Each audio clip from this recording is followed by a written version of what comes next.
I repeat, we interrupt this program to bring you an important emergency broadcast. An unidentified object. Has crash-landed in the city. People run in a panic. One boy runs towards the panic. A girl also runs towards that same panic.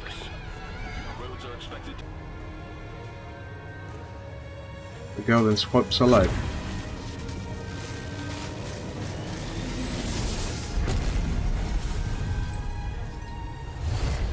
A robot appears and she teleports inside.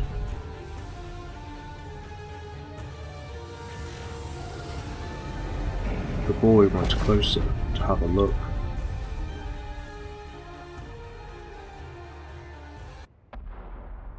This is your introduction to the world of 13 Sentinels. But you've probably got one main question.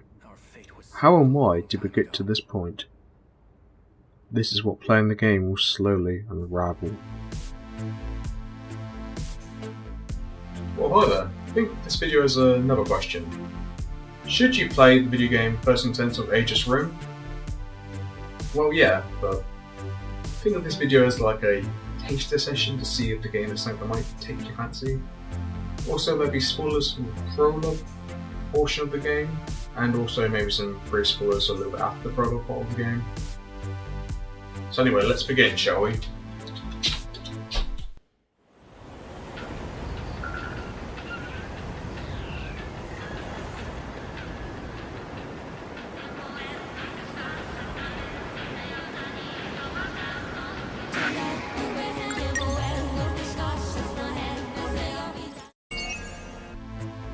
"13 Sentinels" was released worldwide on September 22nd, 2020, on the PlayStation 4. The game was developed by Vanillaware, who you may remember from such games as Mirror Master the Demon Blade and Dragon's Crown. Then, like a lot of people, I didn't think about it until positive word of mouth spread and made it back my way. Seeing I do, I eventually played the game, liked the said game, now making a video about the game, so let's break it down. So let me give a brief breakdown of the three main elements that make up 13 Sentinels. First, there is Remembrance, where the game takes the form of an adventure game, and where the majority of the story unravels. Next mode is Destruction mode, where the combat of the game takes place, with the gameplay taking the form of a turn-based / real-time strategy tower defense game. Next mode is Analysis, where you analyse past events. I won't go into too much detail on this mode. So let's talk about the adventure mode called Remembrance. Why is it called Remembrance? Well, in this mode you play through events that basically lead to the mech combat. In this mode you take control of 13 playable characters whose stories intertwine. Also, you have a lot of flexibility in which order you play the events in. For example, you might be locked out of content until you complete a specific event or battle. The game will let you need to know what criteria you need to meet to unlock the specific thing. Now, I'm going to talk about the prologue. Unlike the main bulk of the game, you don't get to choose which order you tackle things in. So let me show you what Remembrance mode looks like, allowing me to limit the spoilers shown. By the way, the prologue recap, I'll be selectively living out certain plot details. There'll still be some spoilers, so let's get into it, shall we? Me?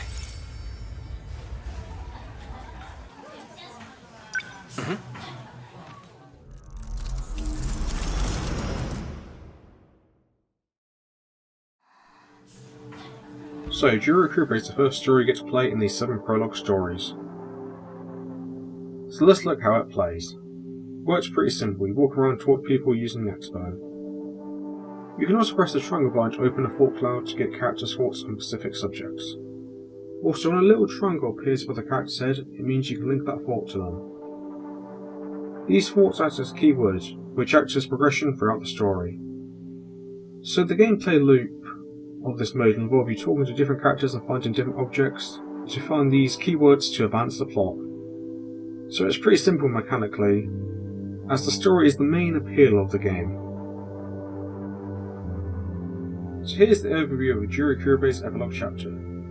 Juro Kurabe is a seemingly average high school boy in 1985 Japan. He's friends with a boy called Shibuya, a supposed class clown. He's also a big fan of mecha and sees them in his dreams. Another thing worth noting down is he's the same class as Lori, Fuyusaka. The girl from the introduction of the game, she's also another playable character in the game. We'll be getting to her shortly.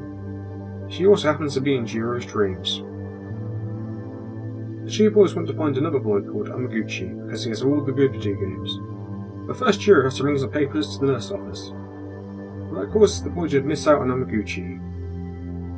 So the boys head to the video store, but Juro bumps into Megumi Yakushiji. Juro then accidentally summons his Sentinel, and is then very confused. And then thus the first prologue chapter ends.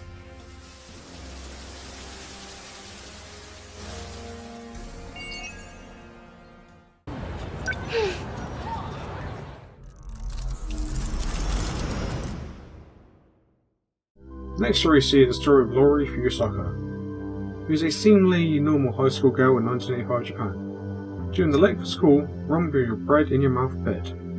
She is also seemingly having weird dreams. She then runs into a mysterious boy, then Lori manages to sleep through the whole class. Lori then proceeds to have girl talk with some classmates, Chimi Kisaraki and Saratari.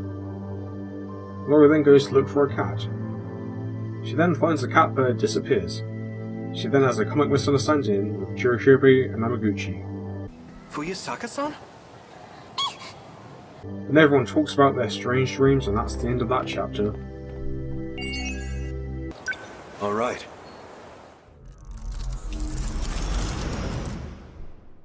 The next story plays Takatoshi Hijiyama, an imperial soldier in 1944 Japan. He's chasing after a spy using a fake alias. The spy says they are the one who built the Sentinels. The spy then teleports away. This is goodbye. Hijiyama then meets the boy from Lori's story. The boy tells Hijiyama the spy's real name is Chutsuki Okino. Hijiyama then gets shifted into 1985 Japan.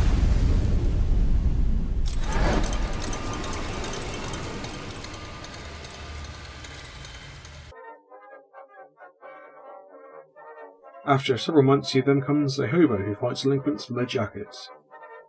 He then gets into a fight with a boy called Neji. Okino sees and walks past. Hijiyama then finds Okino's base of operations. Hijiyama meets up with Okino again, gets to eat some food, and then the end of chapter.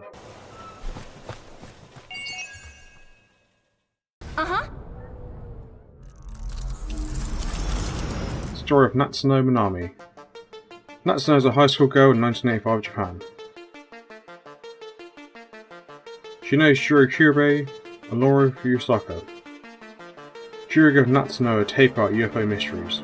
Turns out Natsuno is a big fan of aliens. She's also a long-time friend of a girl called Yuki Takayami. Natsuno is also a member of the track and field team. She notices there are mysterious men in black hanging around the school. I saw a couple of them in the schoolyard too. I wonder what they're doing here. Natsuno then finds an apparent alien hidden in a pile of clothes called BJ. She befriends the alien, who wants Natsuno to take him to a shrine. Natsuno takes BJ to a shrine, and whoopsie gets teleported into a destroyed future of Japan. Natsuno then runs away from a giant robot. End of chapter.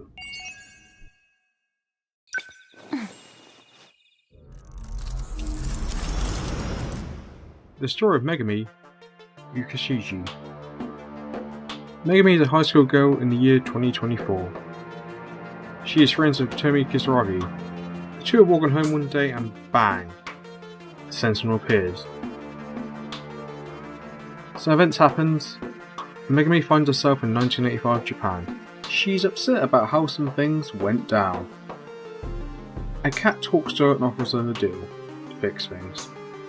Megumi accepts the cat's deal, and gets to be a magical girl, to be continued. Then I'd make a deal with the devil if I had to. Cool. The story of Shu Amiguchi, the boy with all the good games. We're into the story of Shu interrupts a fight between Yuki and the Kuri High gang.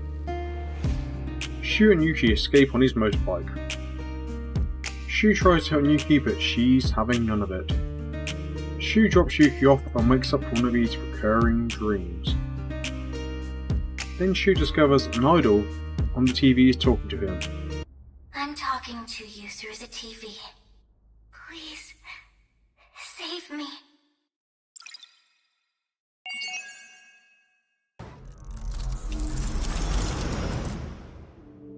Sekigahara is the boy we met in the previous chapters. He seems to come down with a sudden case of amnesia. He's being pursued by the men in black. He's carrying a future gun. We see a flashback from 2 days ago. Some stuff happens, then he gets a message from his past self. To be continued. Then I'm not safe here.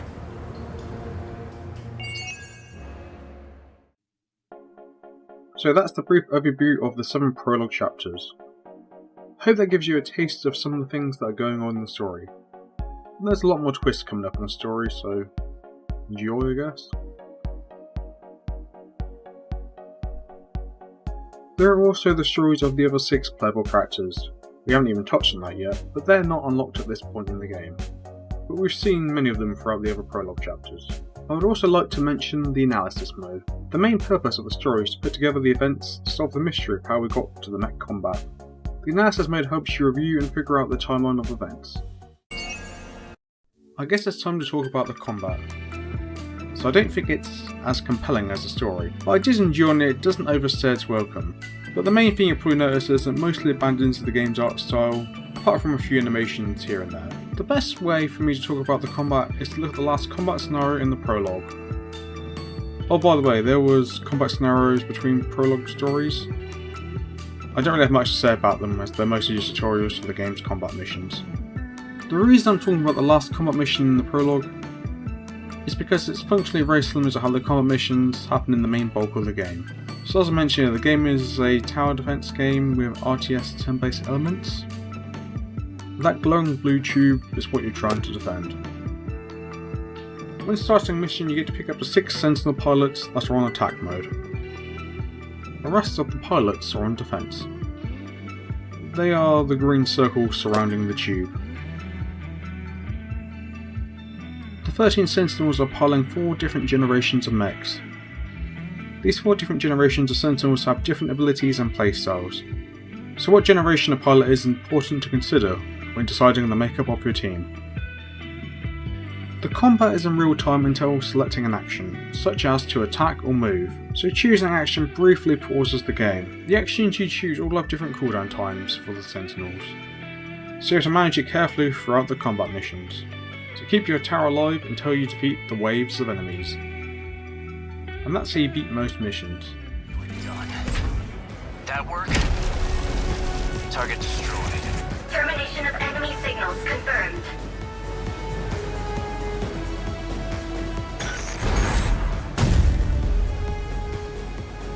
Aegis activated. Terminal closure complete. Surrounding 2-kilometer area now fully secure. Ending technical analysis.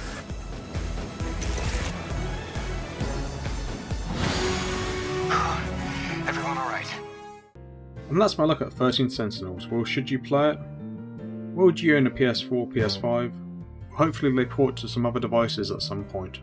Do you like anime? Do you like high concept sci-fi stories? Do you like adventure games?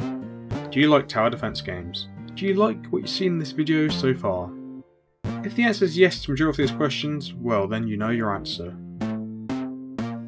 Well, it seems this video is over. Sayonara.